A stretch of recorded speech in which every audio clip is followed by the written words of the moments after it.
this is that Mwananchi budget. And we are continuing with the discussion with Mheshimiwa Ndindi Nyoro, and you're telling us some of the highlights. And the cabinet secretary has actually insisted that this is a Mwananchi budget. And if we go into unpacking the finance bill, then that is what we will find out, that this is something that they have taken note of what Mwananchi wants and will be looked into. Is it something that you had even as you're trying to listen to that budget reading and revenue sharing? It depends with the definition that Waziri gives to Mwananchi. If Mwananchi are the people in leadership who are insulated from the many problems the real Kenyans are going through, then that can pass. But if Mwananchi is the Mwananchi that we know, this budget is very far from Mwananchi. And as I told you there before, from the start, it is full of a lot of inconsistencies. The figures that he gave in terms of GDP growth do not tally. In 2013, the GDP of Kenya was around $55 billion. That's around 5.5 trillion Kenya shillings. Last year, if you actually check his speech, he purported that the GDP of Kenya was around $100 billion by then. Then today he came and told us about $135 billion. What does that mean? That if last year it was $100 billion and this year it is $135 billion, then the economy ought to have grown by 35%. If that was not the case, the economy ought to have done something we call rebasing, that maybe there are some issues that were not incorporated in the GDP. So on that front, it was full of inconsistencies. But also number two, Waziri did not meet the expectations of Kenyans. Moreover, as you know currently, the problems with the people of Kenya now, number one is the issue of cost of living. Number two is the issue of unemployment.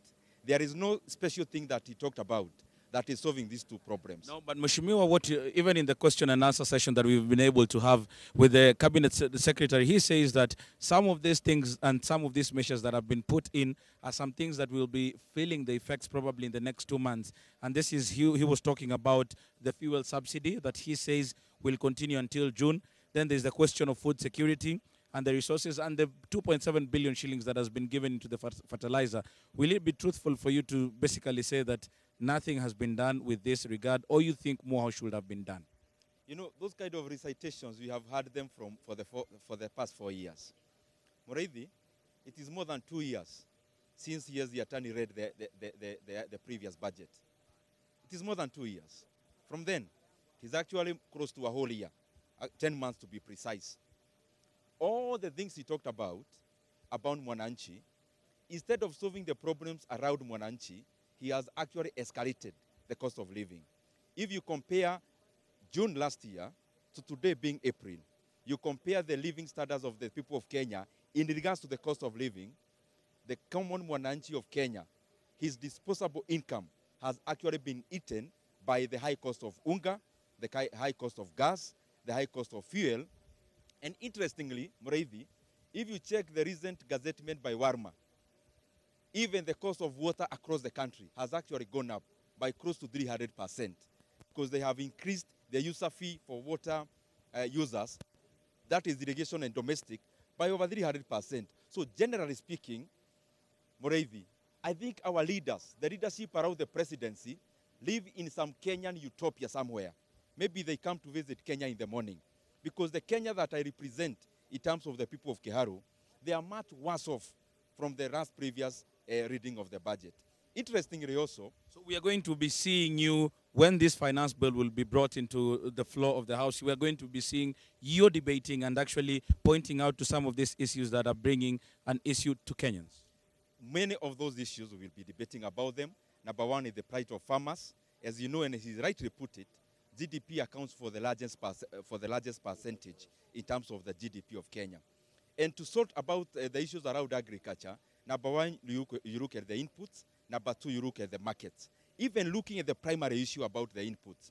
Input, you talk about fertilizer.